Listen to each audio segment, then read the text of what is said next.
A female corpse infected with the virus has rotted into a pool of meat broth. The virus even crawled into the forensic doctor's blood vessels. What's worse, the virus hidden by the murderer for money can instantly turn Washington into a zombie city. This isn't a case solving at all.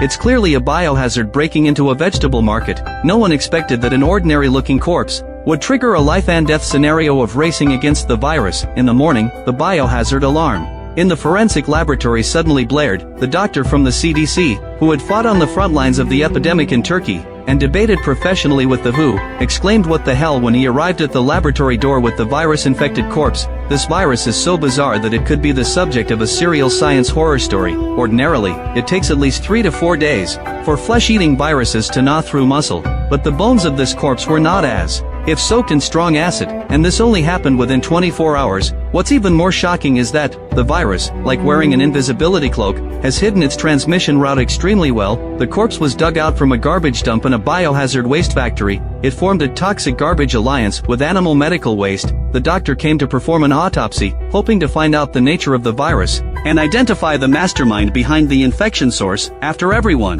was notified, the red warning lights in the laboratory flashed wildly. The alarm sound could shake the ceiling down. Even forensic Dr. John, who was used to zombie movie level scenes, frowned tightly. Everyone quickly set up the battlefield. The entire area had been thoroughly cleaned. Everyone was wrapped in level 3 protective suits like Michelin men. The ventilation ducts were also checked over and over again 3 times by the technical guy. Restorer Angela's equipment was also packed and sent into the isolation chamber. When the body container was opened, everyone saw a pool of almost thawed meat broth. The doctor helplessly stated that this single bacteria virus was like using an acceleration sheet, capable of giving birth to offspring without relying on cell division. After examination, John found that the deceased's pelvis was open like a door, so it must have been a girl. The teeth were worn as if they had been chewing sand for 20 years, estimated to be between 25 and 35 years old. The new wounds on the long bones and ribs were so fresh they could reflect light. The time of death was no more than 1 day. After a brief understanding of the situation, everyone started their official work. Considering that the blood in the deceased's heart was probably not yet contaminated by decaying fluid, forensic scientist Camille thought that white blood cells were like the virus's confession record. Meanwhile, entomologist Mike muttered to himself while looking at the maggots in his eyes. These little creatures were like walking corpse dumping GPS. Restorer Angela held a camera to collect evidence. At this moment, Officer Charlie scratched his head in frustration. At the record system of the biohazard waste factory, the database was as messy as a knocked-over puzzle box. The biohazard waste that should have been classified was all mixed into toxic garbage. Moreover, the deceased, who should have been locked in a high-risk warehouse, was stuffed in the same sealed bag as the waste from a veterinary clinic. The fingerprints were corroded cleaner than pencil writing erased by an eraser. John suddenly noticed traces of beating on the deceased's upper and lower jaw teeth. This wasn't death from illness at all. It was clearly a carefully planned death scenario like a bone crusher. Even the clues to the identity were to be crushed into ashes. On the other side, Angela seemed to be racing against time, the screen full of missing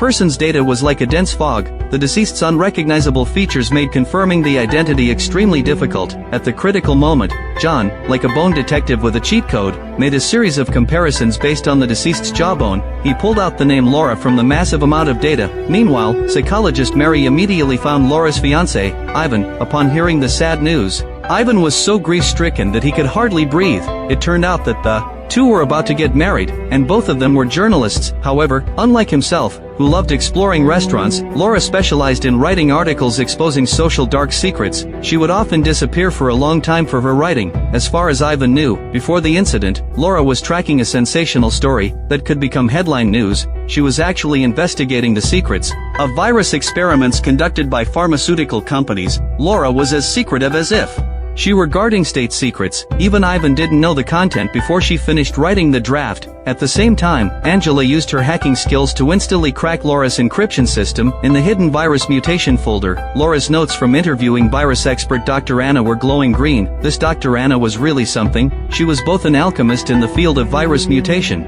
and held a position in an infectious disease laboratory. She was just like a mysterious NPC in a horror movie wearing a white coat. When psychologist Mary interrogated Anna, the latter openly stated that she had met Laura twice. This girl kept asking about doomsday plague scenarios. She said she wanted to write an instruction manual for the extinction disaster for humanity. But when Anna was suspected of having her laboratory as a virus den, she stated on the spot that the viruses she was researching were as docile as little kittens. Even hepatitis B viruses could doze off in the petri dish and would never leak. At the same time, John confirmed that the virus wouldn't spread through the air. This instantly made everyone heave a sigh of relief. They could finally take off their heavy protective suits, but the faster Laura's body decays, as if someone pressed the acceleration button, the more likely it is to mutate into an airborne transmission mode. The people who just looked like Michelin men froze into statues in an instant. John quickly extracted the virus from Laura's body, ready to conduct a detailed study. However, just as they were about to seal the body, the next second, Sherlock suddenly got injured. The air froze into ice shards in an instant. The doctor picked up physiological saline and poured it on Sherlock's finger. Camille handed over antibiotics with lightning speed. But everyone's expressions were as if they had seen through the script. They knew that the virus had already entered the body through the blood vessels, and even cutting off the finger would be useless. At this moment, John actually found a needle thinner than a toothpick in Laura's remaining tissues. Obviously, this was the culprit that caused Laura to be infected. But right now, the most important thing is how to save the living. Camille hoped to quickly take Sherlock to the hospital for treatment, but John thought that the viruses in the hospital were more abundant than the goods on supermarket shelves. Would Sherlock be going there purely to die? He might even spread the virus. Sherlock also agreed, not wanting to spread the virus. He wanted to be an experimental subject for everyone. Only in this way could more innocent lives be saved. Even though Camille was reluctant, she had to agree. Everyone rushed to transform a temporary isolation chamber. Upon hearing this, Charlie wanted to go in to help, but John refused firmly and righteously. She thought that the most important thing to do now was to conduct genetic sequencing on this needle, to find out the mastermind behind it. Charlie also said that Ivan had no suspicious activities except for buying a box of snail noodles online. However, at this moment, the deceased's bone marrow test report finally came out, but the situation was even worse than expected. Laura's macrophages were completely black as if splashed with ink. The synovial fluid in the joints was so thick that it could be used as glue. This scene instantly reminded the doctor of the deadly mosquito virus in Africa. However, the lethality of this strain has obviously skyrocketed like stepping on an electric door. The CDC has stocked more than 100 million rabbit antibodies, but this thing is like using an old key to open a new lock. It works well for ordinary cases, but it may be useless against this maliciously modified mutant virus. While waiting for the antibodies to be delivered, Angela turned Laura's computer into an archaeological site. In a folder hidden deeper than a secret room, she found a bombshell.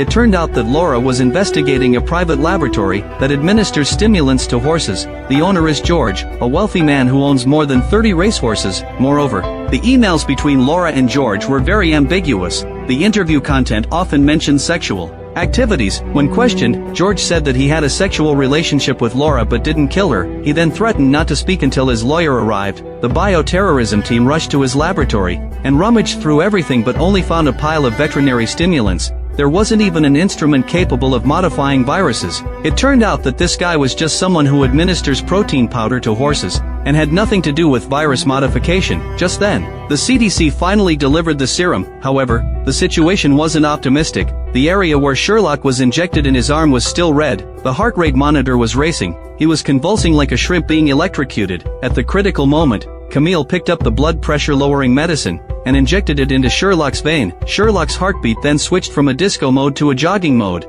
But the virus spread very quickly in blood vessels. At this rate, he could barely last until tea time. The laboratory instantly turned into a scene of searching for folk remedies. Mike was flipping through a yellowed ancient book, as if deciphering a codebook. Suddenly, he found that foreigners once cured this kind of virus with a decoction of herbs. John hurriedly brewed the medicine, which was as colored as a witch's poisonous potion. Unexpectedly, after injecting it into Sherlock's arm, the virus activity dropped as if it had been doused with cold water. At this time, Angela suddenly dug up Anna's workplace dark history. 2 years ago, when she worked in a level 4 laboratory, she was fired due to the mysterious disappearance of cultures. Charlie quickly caught up with Daniel, the former head of the laboratory, to question him. The old man initially said that Anna was very smart, and her research was like magic. But when asked about the frequent loss of petri dishes, he suddenly said that all the lost ones were highly pathogenic strains, and Anna was always working overtime in the laboratory at that time. Among the lost items was the virus that infected Sherlock. However, the development of events was again unexpected. When Charlie was about to put handcuffs on Anna, she produced an alibi. She was speaking eloquently at an academic conference on the night of the incident. Hundreds of people in the audience were taking videos with their phones. When asked about the loss of the cultures, Anna even stated on the spot that Daniel wanted to steal her research results and framed her. Anna had long told Laura about Daniel's falsification of data. Laura was even planning to write an article to avenge Anna. Obviously, Daniel was the real murderer. If Laura had really exposed Daniel's secret virus cultivation, he wouldn't have received the annual funding of $12 million. At the same time, John suddenly scraped out a strange cyst at the injection site on Laura's body. The bones around the wound were bulging out like a blown-up balloon. The fluid in the cyst was as murky as water with cigarette butt soaked in it. The murderer is really cruel. The bacteria in the cyst were scurrying around like accelerated tadpoles. Mike dipped a cotton swab into the cyst. He was shocked the moment the test results popped up. That bacterium was clearly laboratory-grade botulinum toxin, with a very high level of control. There are not many laboratories in the United States that can legally use this stuff, and Daniel's laboratory is precisely on the list. When Charlie rushed into Daniel's office with a search warrant, he was pretending to read documents in front of the computer. Charlie was angry at the inhumane things he had done, so he immediately grabbed the collar of his suit and quickly dragged him to the laboratory. Laura's body in the isolation chamber had rotted down to a skeletal outline. Daniel glanced through the glass but showed no reaction at all. He even shouted that he wanted to see a lawyer, Camille, with red eyes. Begged him to tell the formula of the antidote, but he, like a stuck record, said that he wouldn't say a word until his lawyer arrived. Just as Charlie's emotions were about to get out of control, a hint of madness flashed in John's eyes. The next second, everyone was shocked by this move. Faced with life and death, Daniel quickly revealed the location of the antidote. The moment Sherlock took the antidote, the ECG monitor switched from disco mode to square dance rhythm in a second. John said that the thing he had just poked into Daniel's neck was actually cold boiled water from the water dispenser. The needle was so shiny that it could reflect his cowardly look. John would naturally not challenge the law, but he would let Daniel experience a racing heartbeat. Daniel stole highly pathogenic strains, modified the virus, and turned Laura into a pool of meat broth. He also almost turned Sherlock into a walking toxic spore. This isn't research at all. It's clearly the act of a pervert. Using the human body as a virus culture dish, the most terrifying thing is that he hid the virus, wanting to turn Washington into a zombie city. But no matter how powerful a villain is, there is something they fear. What Daniel feared wasn't the virus, but death. He used science to play tricks. Then we'll expose him with the most unscientific cold-boiled water. In reality, what we can do isn't to fear all people in white coats, but to be vigilant against those who will do anything to achieve their goals. After all, real devils never write "I am a villain" on their foreheads. Thank you all for watching. See you next time.